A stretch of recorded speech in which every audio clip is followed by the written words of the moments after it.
Ready? 3, 2, 1, start. I am glad that the government is thinking in terms of the small growers. By all means, give them representation, but let not an attempt be made as though the bigger growers are not looking after the interests of the small growers, because that is far from the truth. If the coffee board has achieved one grand result, it is to rehabilitate and help the small growers. So far as the question of payment from the pool is concerned, the small grower gets the full amount due according to the costing the moment he delivers the coffee. There is a separate method of costing and the whole amount is paid immediately, whereas in the case of the bigger growers it is not so. Payments are made as and when coffee is sold in the market and abroad.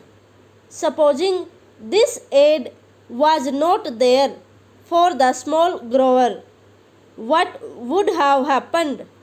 He would have had to make distress sales. He would have had to take whatever the market was able to offer, and he would not have had the benefit of export prices, which rule as much as 100% over and above the home prices. The price of coffee abroad is twice as much as it is in India. The small grower would not have had the ghost of a chance of getting higher prices by the sale of coffee to foreign countries. Not only that, he also gets his basic price immediately on delivery of the coffee to the pool. Over and above all this, he gets the benefit of all the scientific research which he would not have otherwise got. He gets all the aid from the bigger growers because, as my honorable friend said yesterday, it is to the advantage of the bigger planters to help the smaller ones. There is a disease which is communicable and which can destroy the neighboring states. So, in these multifarious ways, the small growers are today helped, and they are immensely thankful to the bigger growers and to the coffee board. Now, a special plea is sought to be entered on behalf of the small growers. What I say is that we can have representation for small growers on the board. That is perfectly right, but let there be no suggestion whatever to the effect that the cause of the small growers was neglected. That is not correct. As regards financial aid, that is a state problem, that is a union problem, and that is a problem for the whole of the country in respect of all developmental activities. One thing I must say, and that is that there are obvious limitations for the small growers. The acreage is limited and they cannot separate beyond that. They have got their paddy fields and their plantain gardens, and so, due to limitations, they cannot separate over. Any development of coffee means a large acreage, and that is not available to small growers. Even if they have got the capacity, it is very difficult for them to find forest lands nearby. It is not easily possible for any man to go over 50 miles and then take up a jungle.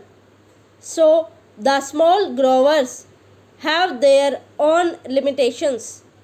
I am not going into that, but what I do say is that this idea introduced for the first time here in the parliament, that the interests of the small growers have got to be specially protected is, I submit, a policy which will create a difference between the bigger grower and the small grower. I submit that there is no reason whatsoever to distrust the plantation industry and deny them the right to select their own representatives and to introduce the word nomination here. Why should we have nomination? If there is need for separate representation for the small growers, why should we not reserve a seat in each place for the small grower? That is the easiest and the best way to give representation to the small growers. This can easily be done, and therefore I submit that the words "or nominated" may kindly be deleted from the bill.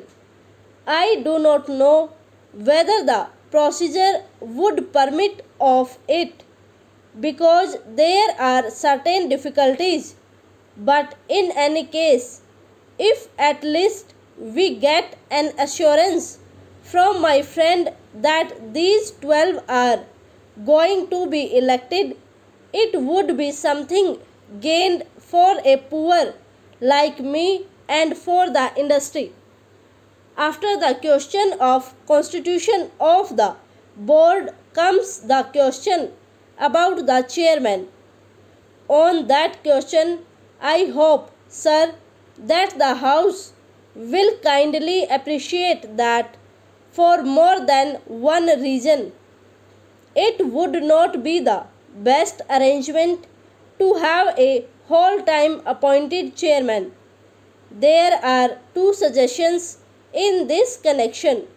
My honorable friend's suggestion is that it must be an elected office, as hitherto he has also said that out of the 13 years, only for 1.5 years has there been a planter as chairman.